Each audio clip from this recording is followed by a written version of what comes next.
My entitled sister stole my wedding fund, then demanded I pay for her honeymoon. I, 28 male, am a logistics manager for a mid-sized shipping company. I move freight for a living. My job is entirely about details, schedules, and ensuring that if X happens, Y is ready to handle it. I've applied that same logic to my life. I don't like surprises. I like plans. I've been with my fiancée, let's call her Sarah, for 5 years. We're the couple that brings Tupperware lunches to work. We drive cars that are fully paid off. We don't do debt. For 4 years, we scraped every spare dollar into a high-yield savings account to pay for our wedding and a down payment on a starter home. We had $45,000 saved. It was our freedom fund. My sister, Jessica, 26 female, is the chaos to my order. She's the baby of the family, the one who was always finding herself in Europe on my parents' dime, or quitting jobs because the manager didn't respect her creative process. She's charming, I'll give her that. She can smile her way out of a speeding ticket and cry her way into a new handbag.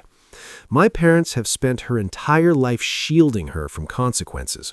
If Jessica broke a neighbor's window, Dad paid for it and blamed the glass for being too fragile.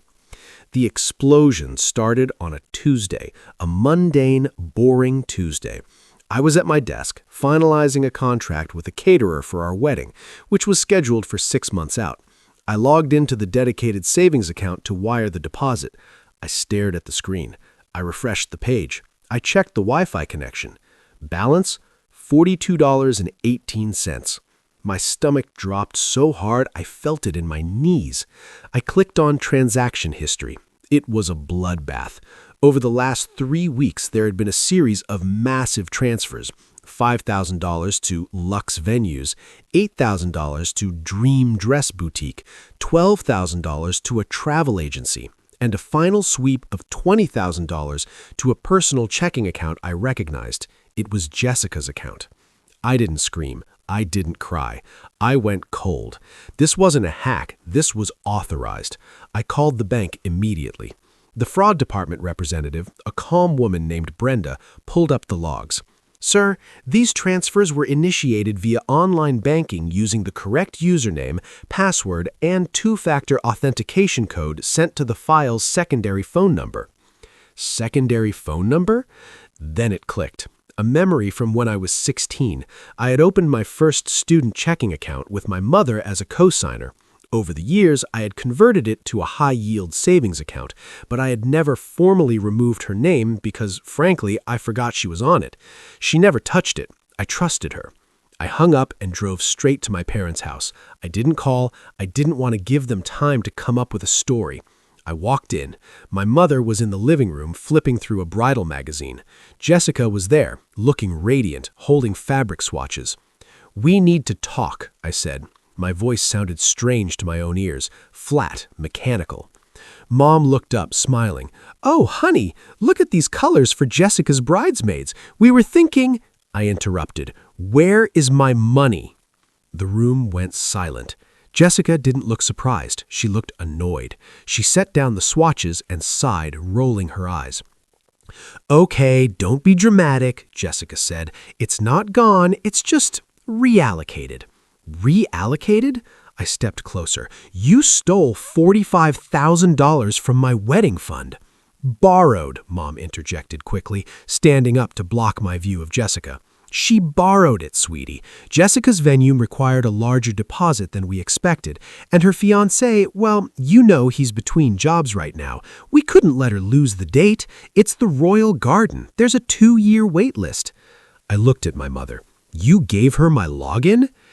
"I didn't think you'd mind," Mom said, her voice pitching up into that frantic tone she uses when she's trying to play the victim. "You and Sarah have a long engagement. Jessica's wedding is in 3 weeks. It's an emergency. We'll pay you back." "When?" I asked. "When will you pay me back?" "After the wedding," Jessica said, examining her nails. "The guests will bring cash gifts. We'll pay you back from that." "God, you're so uptight. It's just money. Family helps family."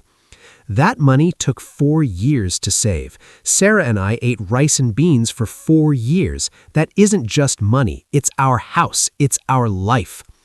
You're being selfish, Jessica snapped. This is my special day. Do you want to ruin it? Do you want me to look back on my wedding day and remember my brother screaming about money? I want my money back today, or I'm calling the police. Jessica laughed. She actually laughed. Go ahead. Mom gave me the password. It's not theft if I had permission. I looked at my father, who had just walked in from the garage. He usually stayed out of these things, but I hoped, foolishly, for logic. Dad, I said Jessica drained my savings, $45,000. Sarah and I can't pay our vendors. We might lose our wedding date. Dad rubbed the back of his neck, looking at the floor. Look, son, what's done is done. We can't get the refunds now. The contracts are signed. Just let your sister have her day. We'll work out a payment plan. I can send you maybe $200 a month. $200 a month? It would take them 18 years to pay me back. No, I said. I want it back now. We don't have it, Mom shouted. It's spent. Why are you trying to destroy this family? I walked out. I felt like the ground was dissolving. I drove home to Sarah. Telling her was the hardest thing I've ever done. She didn't scream either. She just sat on the couch and cried silently. That night, my phone blew up. Texts from aunts, cousins, even Jessica's friends. I can't believe you're threatening to arrest your sister. Money comes and goes. Family is forever. Stop being a jealous monster. Jessica had spun the narrative. She told everyone I was jealous of her venue and was trying to extort her. But the real kick in the teeth came 2 days later. I received an email from Jessica. Subject, resolution. Hey, since you're making such a big deal out of it and stressing everyone out, Mom and Dad think it's only fair that we clear the air. I'm willing to forgive your outburst if you pay for the honeymoon. We want to go to Bora Bora. It's $12,000. Since you have a good job and no kids, you can put it on a credit card. Consider it your wedding gift and an apology for ruining my planning experience. If you do this, I'll tell everyone you're a good brother again. Sent from my iPhone. I stared at the screen. The entitlement wasn't just a personality trait, it was a pathology. She stole my life savings, and now she wanted me to fund her vacation as an apology to her. Something inside me snapped, but it wasn't the hot, screaming anger. It was the cold, calculating focus of a logistics manager dealing with a catastrophic supply chain failure. I didn't reply. Instead, I went to a lawyer. I sat down with a man named Henderson. I showed him the bank statements. I told him about my mother being on the account. If your mother was a joint owner, she had the legal right to withdraw the funds. It's unethical, but not necessarily criminal theft. My heart sank. However, Henderson continued, tapping the paper, you said she transferred $20,000 to herself, but the other $25,000 went directly to vendors. Yes. And the online access? Did your mother give your sister the login? Yes. But did your mother physically click transfer? Or did your sister log in? My sister logged in. She told me she did. Henderson smiled, a shark-like grin. Did your sister have permission from you to access the account? Or did she use your mother's credentials to impersonate a verified user? Because if she logged in as your mother or you without being an account holder, that violates the Computer Fraud and Abuse Act. But that's a hard hill to climb. Let's look closer. We dug, and then we found the smoking gun. The $45,000 wasn't entirely in the savings account. I had forgotten that $15,000 of it was in a certificate of deposit, a CD, that had matured 2 weeks ago. That CD was solely in my name. It was money I inherited from my grandfather, separate from the joint account. To cash that CD out and move it to the savings account, to then drain it, a signature was required. I pulled up the bank documents. There was a digital signature. That's not my signature, I said.